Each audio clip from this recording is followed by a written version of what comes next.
Hey all you Slahaholics, I'm going to go ahead and give you a warning now that I had the sickness, you know, that one, just a week ago, and so I sound like this. If my voice cracks, just forgive me. But hey all you Slahaholics, I am Slash Sister Jen, and we want to welcome you back to Slash Sisters. What did I tell you about hanging out with David Draymond and Disturb? You cannot do that anymore. I know. And I'm Slash Sister Hallie, and if you're wondering what the hell's going on in between us, this is Mike Mathias. Yeah. He's here to help us review our next film. Yes. Mike, why don't you tell us a little bit about yourself and why you're wearing all this Spook Hollow garb? Because Spook Hollow is cool. Yeah, it is. So, I am part of the Marquette Heights Men's Club of Central Illinois, and we are the group that puts on the absolute best, longest running outdoor haunt in Illinois, Spook Hollow, in Marquette Heights. And I've been going for years, and this is actually the first time I've actually met Mike in person. We're Facebook friends, but this is the first time any of us are meeting Mike. I've gone to Spook Hollow every year for as long as I can remember, and it really is the best. I mean, like, people will be like, oh, maybe I'll go to Spider Hill. I'm like, no offense, but, like, go to Spook Hollow. The only thing that Spider Hill has that's pretty cool is the paintball thing. Well, and it's better for younger kids. Like, my daughter would probably not do Spook Hollow. No. She's 11, but she's a big old chicken shit. She wouldn't even go into Spirit until last year. Last year, I finally convinced her to go into Spirit Halloween. That's how much of a chicken she is. Well, and the great thing is, yeah, this is the first time you've met Mike, but I'm sure you've probably met a couple of my other personas. Certainly, I'm sure we have met you before. Absolutely. But yeah, we are, this is our 44th year? What year is it? 45th. 24. So it's not I was going to just... say, if your shirt is to be believed, it would be the 45th. 1979. There you go. Since 1979. We're 100% volunteer group. We're a 501c3 not-for-profit. So everything we make either goes back into the haunt or back into our community, the Marquette Heights community and surrounding communities. Everything from scouts to schools, we've bought police cars. Yeah, I know the police department up in Marquette Heights has been very big supporters of you guys. I see them out there every year. Yep. Every year, and which is great because they provide a lot of security for you guys too, which is awesome. They do. And we have a volunteer fire department up in Marquette Heights too, and they've always got a presence there. Yeah. And we are super duper lucky to have them there, and we're able to, we've got each other's back. Yeah. So it's really great. So you right now are watching this video. Obviously, you're figuring out what we're reviewing here. I mean, I think the 3D glasses that Mike is wearing is kind of obvious, but yes. We're going to be diving into another franchise that we've revisited once before. We're going back to camp. That's right, folks. We're going back to visit our friend Jason Voorhees in Friday the 13th, part 3D. 3D. Now, because it's Friday the 13th, you are getting to watch this video, but we want to tell you about something that is happening tomorrow on Saturday the 14th, which is also a horror film. It also is a horror film, but this movie actually takes place on Saturday the 14th because it takes place one day after the events of the second one. So, on Saturday, September 14th, Spook Hollow is sponsoring the very first horror convention for Peoria. We want to see all of you there. There's going to be cosplay events, tons of vendors with horror memorabilia. Maybe that's a hard word for me to say. Stuff. I got it. Yeah, horror shit. But yeah, there will be celebrities there. There will be opportunities for pictures and signatures and all kinds of... It's going to be so much fun. Me and Hallie are judging the cosplay event, so get your cosplays together. There's another judge too. Yes. You're judging as well? Yes. He's asked us to judge. Yes.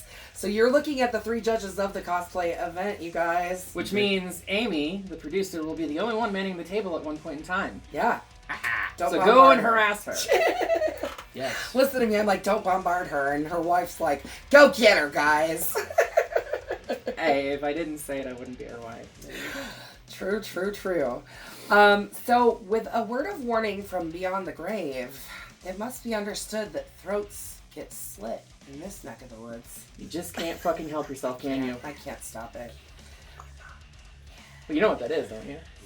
There I go, quoting Ice Nine Kills over and over and over again. Go figure. Me? Of all people? You know, just gotta remember Jason's mom. Yeah, she's got it going on. Speaking of Jason's mom, we're going to get into that scene later. Yes, we will. But first, let's get into the start of our film, shall we? Yes. We start our story, much like we did part 2, with a 6 fucking minute recap. 5. Okay, I hit clocked pause, it at and there 5. must have been some credits before. So I hit pause as soon as it was over, and it was right around 6. Anyways, 5 minutes. 5 minutes of just archive footage from the last film. Actually, I think it was like B-roll footage.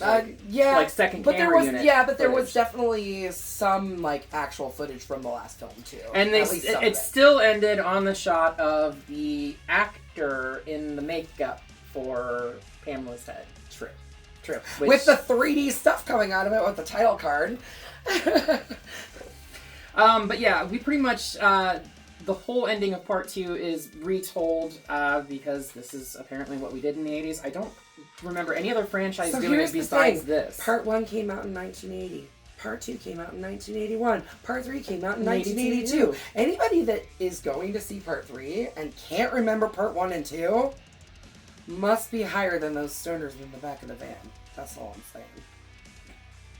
That's pretty high. Yeah. I mean, at least it started off without the dream sequence. Yes, exactly. Because the whole Alice dream sequence thing was pretty interesting. So we actually start our film. We see Jason take the machete out of his own shoulder and head towards a lakefront store, looking for a change of clothes. Yeah, after he kind of drags himself across the floor with his fingers. It's such a weird... He starts pulling himself with his hands. Such a weird scene. At the store, though, he murders the owners, Harold, and his wife, Edna. But not before we get a really cheesy clothesline prop up. 3D. Yeah. Pull. Yeah, and actually, if you look really closely, the guy that plays Harold looks into the camera by accident. Because he's trying to make sure he's got it lined up. Right. Exactly. From what I heard, the production of this was just absolute hell. Because they were more focused on making sure that the 3D worked than really making sure that the acting was any good. I mean, it's a horror film. We've established that horror films do not have good actors. True. At least back then. There's hair. We film in a basement, and it's cobwebs down here. Yeah. Actually, for me, it's always hair. She's always hair. picking pink hairs off of me. And His hair. I tell ya. Next, we meet Chris Higgins and her friends Andy and Debbie, who is pregnant. That's what happens when you're pregnant. Hey, we're pregnant, remember? Apparently. Yeah. And their goofball friend Shelly, as they stop to pick up Shelly's blind date, Vera. Blind date. Yeah. Sorry. When they return to the van, they think it is on fire, running towards it, but they open the van to find out it's just me. Chonging out the whole damn van. No, I'm just kidding. No, that would be Dustin. Yeah, well, you Yeah, know. I'm calling you out, Dustin. Yeah. But really what it is a Tommy Chong look-alike and named Chuck and his girlfriend Chili, who have, like I said, chonged out the whole van. Honestly, this guy reminds me of my late Uncle Ed. Really? Yeah, because he looks like him, acts like him, sounds like him, think we and all smokes got- just as much weed as he did. I think we all got somebody like that in our lives, right? Yeah, Dustin. Dustin! Again, Dustin, you're getting called out. We love you. If you want to defend your honor, please come to our set. We'll let you defend your honor. We sure will. Oh, he defend? You kidding me? Yeah, help try You to wear that smoke like a on your badge. set. I know, right? I'll get a contact high just sitting next to him. So the whole crew loads up into the van and they head out to Higgins Haven, Chris's family home on Crystal Lake to spend the weekend. How many fucking properties are on this goddamn lake? Well, I mean, it must be a pretty good-sized lake, even though this lake is not actually even a lake.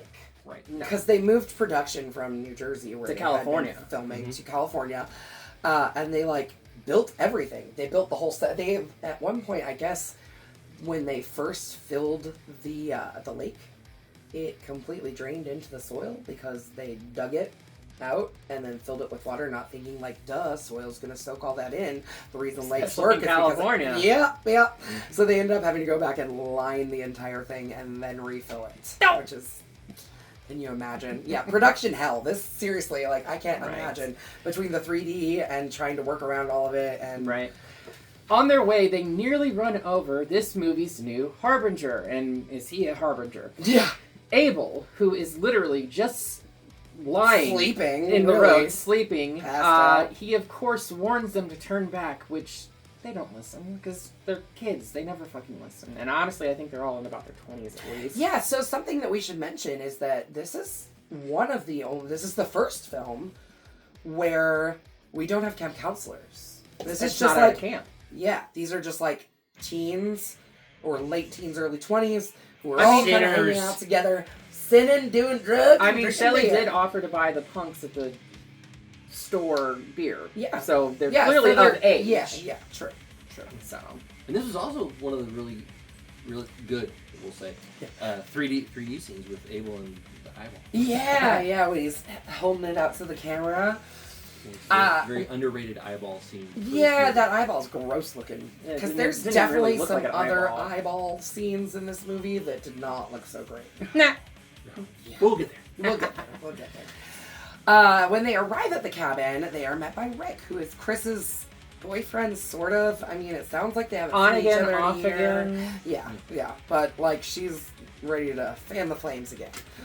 He's ready to fan the flames Yeah. again, and she wants to take it slow. Yeah, that's true. I just watched it today. So. There you go. Fresh. But Shelley and Vera, they borrow Rick's car and go to the convenience store back in town to get some supplies. Yeah, some where supplies. where they end up in a really weird confrontation. Like, the three bikers walk into the convenience store and, like, why they, like, just immediately start picking on them. So Shelley throws his wallet to Vera, who did not have any money because the cashier said something about, we don't take food stamps. We don't accept no food stamps. Racist much? Yep. He said it. He whispered it. But he said it. It's a good thing we're not monetized. Mm-hmm. Anyway, the bikers named Fox, Alley, and Loco enter the bar and intercept the wallet. Yeah. But when they go to leave, I put in here that he accidentally... No, he does initially. He accidentally backs into it. Yeah. But when they come out and they swing the chain at him, that's when he goes back and runs them turns over. around and runs the motorcycles over. That's right. That's right. Yeah. This is after Ali breaks the windshield out, though. With the chain. Yeah. And his fist, really. Ali sees all this, breaks the front and side window with his fist and a large chain, and then vows to get them back as they're driving away. So then later the bikers show up at Higgins Haven where they take the gas out of the van and attempt to burn the barn down to get even. But this just shows you just how intelligent these guys are. Yeah. He's getting ready to go siphon the gas out of the van with a lit cigarette in his mouth. Yeah, but like Ali is kind of like, dude, get rid of that. But then he puts another cigarette in his mouth like immediately. It's like, what is wrong with you? Are you fucking stupid? I mean, yes. Wall fixation. I don't have that at all. Anyways. Jason, who has been hiding inside the barn, murders Fox and Loco with a pitchfork before beating Allie unconscious because he's not dead. Yeah, honestly, I thought he was dead. Yeah. Like, I thought for sure he was dead. But Well, the first time you watched it? Because I'm sure this is not the first time you've watched it. Well, no, obviously not. But, hello. Yeah, the first time I watched it, I definitely thought he was dead. And I rewatched the entire series, I want to say like 4 or 5 years ago. Right before we started this, I binge watched the entire series. I did too. And then like a couple of years ago, I binged the entire Halloween series, which we're going to do again this year. Oh, we got a lot. We have a treat for you for Halloween. We've got a treat for you for Halloween, don't we ever? Yeah. So I think we bit off a little more than we can chew. Well, we'll be fine. We'll be fine. That night, Chris and Rick head out into the woods, where Chris does eventually end up telling him the story about being attacked 2 years prior by a deformed man out in the woods after she snuck away from her parents' cabin. And that is the real reason that she left Crystal Lake in the first place. It's also important to note that Rick dons a baby blue cable knit sweater almost identical to what Pamela wears. True. It's not that important, but I thought it was interesting that they clad him in virtually the same I never clothing even thought about that, but wore. yeah, good point. And a neat little behind-the-scenes thing, too, is the actress that plays Chris actually really fought against the idea of making it to where she was more than just attacked. Right, because I think there was originally in the script she was supposed to be sexually assaulted by Jason.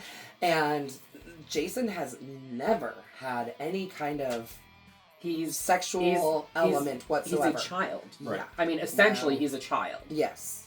He's got the mind of a child. This would be the only time, if he really did... I'm glad they didn't do that. Essay her in the woods, that would have been the only time in the entire franchise where that would have happened. Well, we're only on movie 3 anyway, so it could have happened later. True, but it doesn't. Well, she does say that the main reason that she returned is to confront her fears, and that the overall memory of the events not very clear. Yeah. So I think at one point she said she woke up back in her bed. Yeah, and her parents were there, and they didn't say anything about it, so she wasn't sure if it really happened. And you were there. Exactly. Wow. I blacked out. I don't know what happened after that. I just don't know. That's old school. Yeah, it is. For those of you that don't know, that was a Wizard of Oz reference. Back at Higgins Haven, Shelley scares Vera from under the dock, grabbing her leg, and when he comes into view, he is wearing this mask. The most iconic mask. One of the most iconic. I was going to say one because I think the Shatner mask is very iconic too. Yes. Well, and Freddy's not wearing a mask. His is all it's flesh. Yeah. Well, and it's all makeup and stuff. Yeah, but it's not an actual flesh. mask. Right. But Jason is wearing a mask underneath his mask. Like the mask that he's wearing. I mean, it's prosthetics too, but it's it mostly just pulled over and fastened to his head. Mm-hmm. So yeah, that's quite interesting. But yeah, we finally get to see the mask. However, it is not on Jason. That'll teach you a valuable lesson. A beautiful girl like you should never go out in the dark alone. Nope, not yet. And the great thing is, it was actually just kind of a fluke. One of the DPs, I think, was they were trying to do some lighting stuff, and they're like, we need something, let's put a mask on it. Oh, I got a hockey mask. For whatever reason, he was a huge Red Wings fan. Yeah. Yep. I don't fault him for that. I mean, love my Blackhawks. But yeah, so he had all kinds of hockey equipment. He grabbed a hockey mask and like, oh, this looks good. Right? We like this. Yeah. It's better than the bag.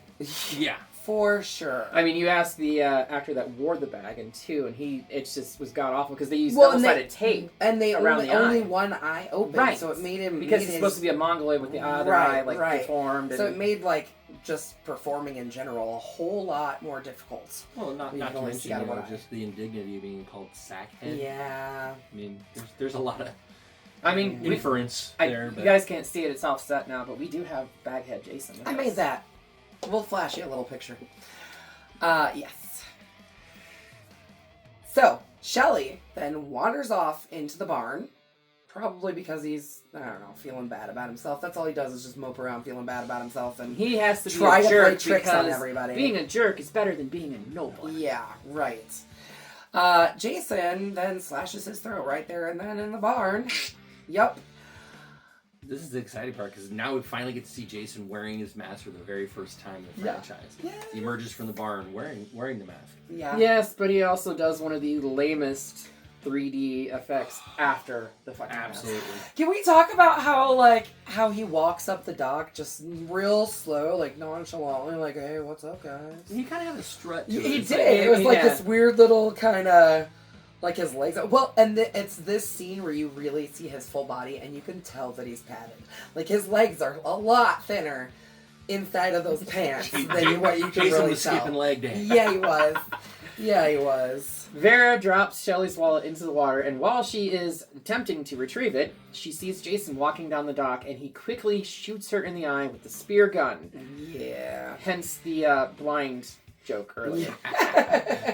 But the spear gun, the way they did it is they had Jason stand next to there was a telephone pole or a dock pole in front of him, and he just went like this. And just like it just, you could see that and go you down know the he wire. was leaning so that he could keep it steady so that they could hit the mark just right.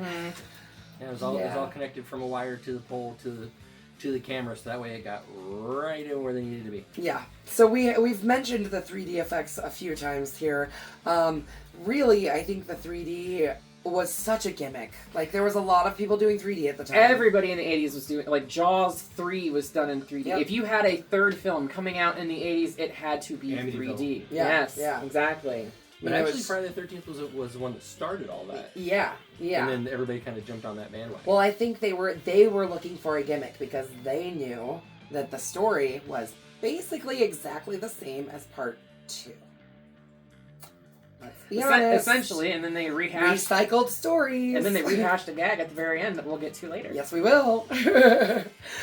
Jason enters the house to see Andy, who's been walking around in a handstand regularly through the movie, you know, I mean...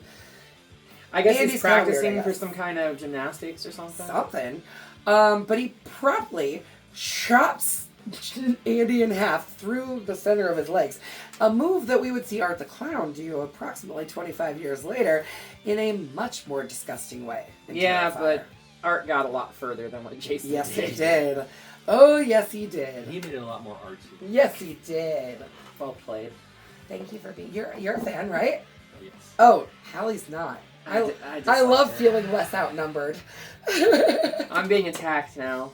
I did not attack in any way. Debbie finishes her shower. Because we have to have a shower scene in Right. every horror movie. We gotta Right. see some titties. Thank you, Come Psycho. on. Thank you. We didn't, though. Oh yeah, when she was cleaning off.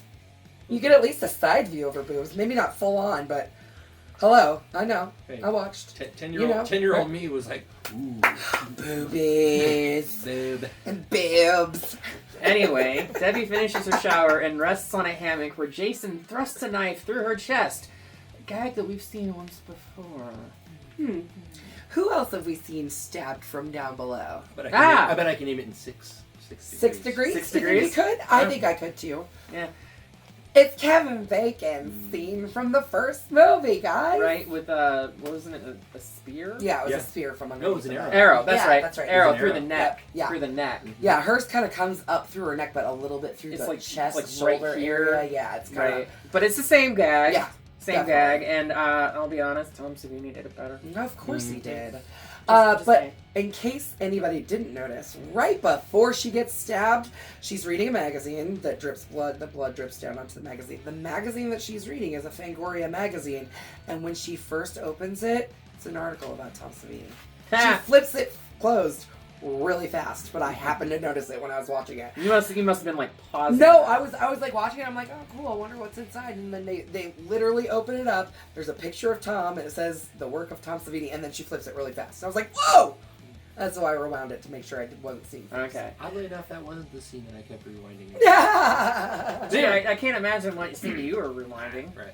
So when the power goes out in the house and Chuck goes downstairs to the basement, only for Jason to hurt him in the fuse box. Yeah. Throws his ass right into it.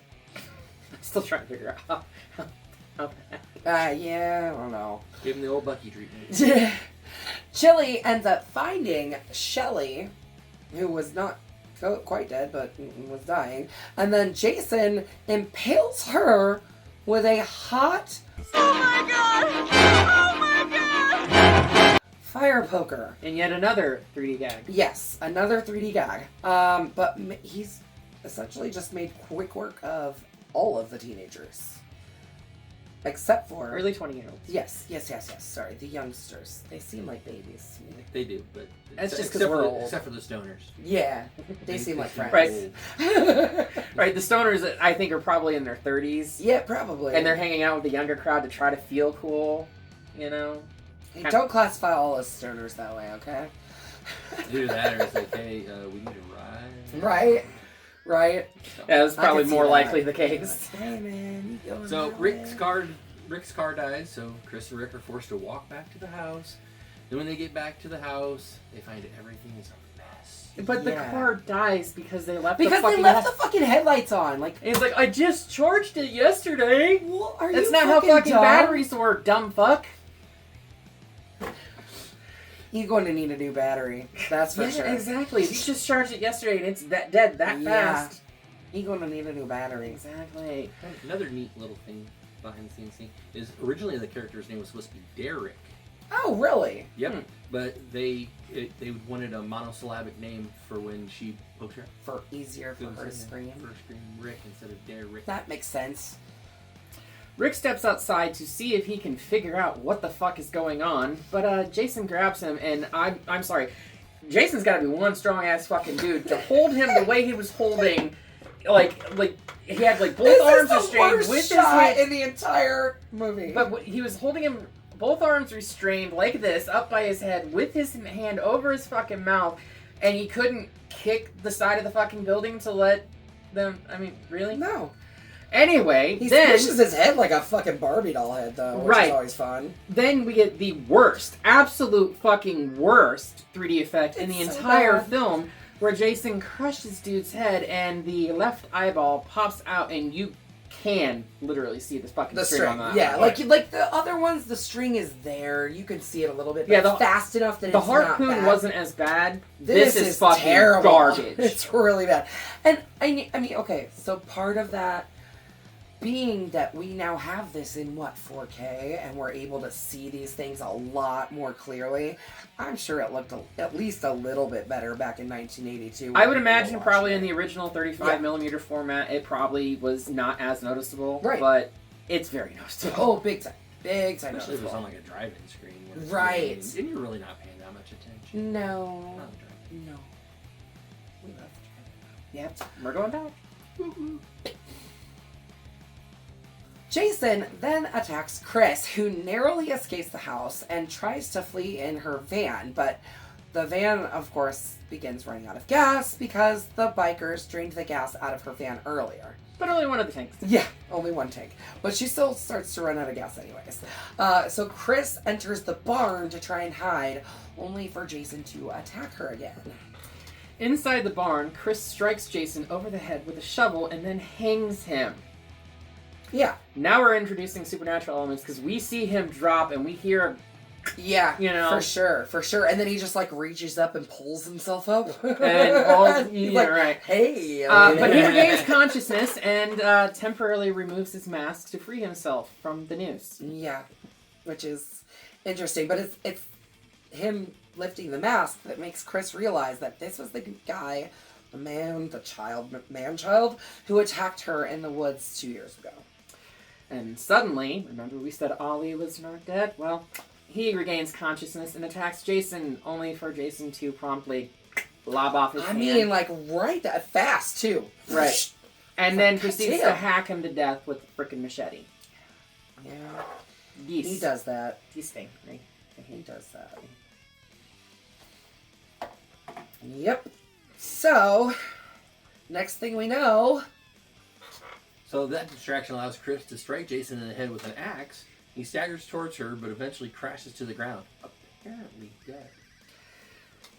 And yet another cheesy 3D effect. Yeah. But it does give us that iconic slash. Yes. That's in the mask for until 7 when it gets ripped off of him? Yes. Yeah. Yes. I know my shit. When it breaks. Yes. Yeah, when the psychic squishes his head and So, exhausted, Chris gets into a canoe and pushes herself out into the lake and falls asleep. Just like Alice did in the first one. Why? What is wrong with these women that they think, oh, I know what I'll do. I'll get in a canoe and take a little nap. After all of that. I think being in that situation where you are narrowly escaped death, you're just like, I'm just going to get away from canoe, though? They're not in the right mind. I mean, I would not get in a canoe and go and drift out into some water. I would pass out in a fucking tent somewhere before I do that. Okay, but watch that last scene when the cops are taking her away. She's fucking hysterical. Truth. She is not in her right mind. Yeah. She is gone. Yeah. The lights are on, but nobody's home. No. Well, and the thought is, too, that if they get in the canoe and they go out into the lake, then there's water there's nothing to hide. Right.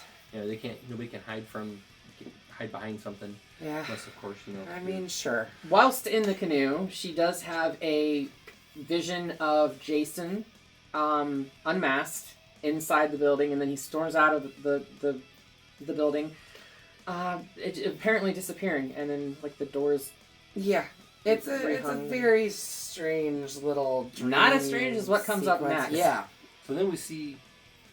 This is a great throwback. It is a great throwback. This is one of the parts For I love. You see the decomposing body of Pamela Voorhees, who somehow has her head reattached. Yep. Emerging from the lake and to pull her in. Skunks. And there's like worms and stuff. Right. Just grossness. Great effect for sure.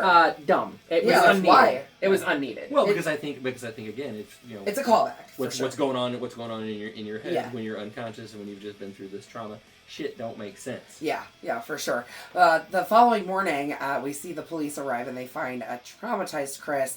And I didn't say this earlier, but I'm going to say it now. She reminds me very much of Sally Hardesty at the end of Texas Chainsaw Massacre. Yeah, hysterical. Fucking hysterical. Where she's like laughing and screaming and like, oh my god, I got away. But like, also, I'm going to be traumatized for the rest of my fucking life. Like, whew. Yeah, but I think the girl that plays Chris does a good job of portraying that here too. Yeah. For sure. So then they see Jason's body. It's shown laying there in the barn, obviously dead, seemingly at peace. Everything kind of shows the lake, no ripples. Everything seems pretty calm. And at the end of our story, for now, because we do get 8 more. Yep. Yeah. Lots more story to come in this franchise. Whose belly's growling? I don't think it was... Oh, was it yours? All right. Dang, I was going to say, I don't think it was mine this time. It's usually mine. Usually she looks over like, wow, your stomach had something to say this time. No, it's usually like, is that your stomach or your ass? It's my stomach. I think it's heading to my ass. A lot of it, yeah. It's a whole thing. But yeah, so this is where we end our story for now, because obviously we do get more movies in this franchise that some get better, some get worse. Yeah. This is actually kind of one of my more favorite ones of the franchise. Really? I really do like this one. This one and 6, I think. I am a big fan. 4 is my favorite. 4 is my absolute favorite. 4 is probably my absolute favorite, but... I think that's when we finally, Jason really comes into his own. Jason is pinnacle Jason when we hit 4. Things haven't gotten so weird and off the walls yet. It's still kind of focused on, a horror story at the lake with the cabin and the teenagers and all of that. I love 4. And younger kids. 4 is my favorite. It just is. We will get to 4 before this year is out. That's true. And 4, we also see the return of Tom Savini. He's back on effects. I mean, 4 is just... Sean S. Cunningham comes back, too. Yep. Doesn't he directs that one, I think? Yep. Yeah. So we got 2 from Steve Miner. That was part 2 and part 3. That's one that we're talking about. For me, personally, it's not my favorite in the whole setup. But I'm gonna give it a bloody machete up. I mean, I'm going to give it a bloody machete up, too. The 3D effect was not called for. I feel like the 3D thing just, kind of took away from the movie. Oh, yeah. No, it didn't really do anything to the story that, it's made almost it better. It's almost like they were rushing to try to get to the next gag, Yeah, kind of. I mean, they've definitely, milked every single chance that they possibly could to use that 3D effect, which, I mean, if you're going to be... You're already spending money on the equipment, the technology to do it, might as well fucking do it. And they really do. And this was the first film to use that type of camera. Right. I know it was very new, and it took them I think I read 12 weeks for filming, in literally 2 locations. It's not very. I mean, it's the cabin, and that whole area which they built from the ground up in California, but they moved production to California because of the 3D effects and because they knew the professionals that we need if something were to break are in California. We gotta go there to make this movie because there's really no other way to do it. Which is also how they got Richard Brooker as Jason, because Steve Dash was out east and they told him that he had to pay for his own flight. He was like, "Fuck y'all." Which I mean, I don't blame him. I don't blame him. His loss, our gain. Yeah. I mean, I've met Steve Dash. Have you? Yeah, before he passed away. And yeah. He's a tiny kind of guy. Is he? Yeah, he was a small guy. I mean, granted, Kane Hodder's not that big either. Yeah, no, but he's got that He did. He's got the bulk. He did. Well, yeah. Yeah, he did. He's No. also old now. I didn't call you old, Kane. I promise. I was just kidding. And unfortunately, I'm still scared of you. the set that they had out there burned down. Yeah. A couple years ago. Yeah, Well, several years ago now, but. From what I read, it was like a fan broke in, and They accidentally started a fire. Didn't the same thing happen with like the bar from 2? Like somebody burnt that too. Yeah. Yeah. That one though, I think they found out was an insurance thing. Oh, really? This one was some fans went out there and they're like, oh well, let's start a fire in the fireplace. Yeah. They never thought that movie set. It's not a real functional. fireplace. Yeah. Fucking idiots. Yeah. Honestly, I assume you've watched Crystal Lake Memories, the documentary. Yeah. Like honestly, we could probably go on for hours talking about different behind the scenes stuff. But if we did, then you guys would probably end up tuning out eventually. I mean, they only watch for like the first couple minutes anyway. I see the algorithm. Not everyone. I see This it. one's gonna be different. Yeah, it is. Yeah, it is. But we're gonna send this straight back to Camp Crystal Lake. And now, I don't know if you've seen this movie yet. It is one of those movies that, like, the first time I saw it, it just really stuck with me. I thought it was super clever and super funny and dark and twisted. And we're going to be reviewing Behind the Mask, The Rise of Leslie Vernon. Yes! Such an underrated movie. It totally is. I'm conflicted. Hallie's not sure. I love it. But we're going to get into it on this next video. So come back next week, next Friday, where we will be reviewing Behind the Mask. Until then, be sure to slash that subscribe button And stab the like button. and ring that bell so you don't get buried in the mix and can stay up to date on all of our videos. And until next time, we will see you all In the afterlife. in the afterlife.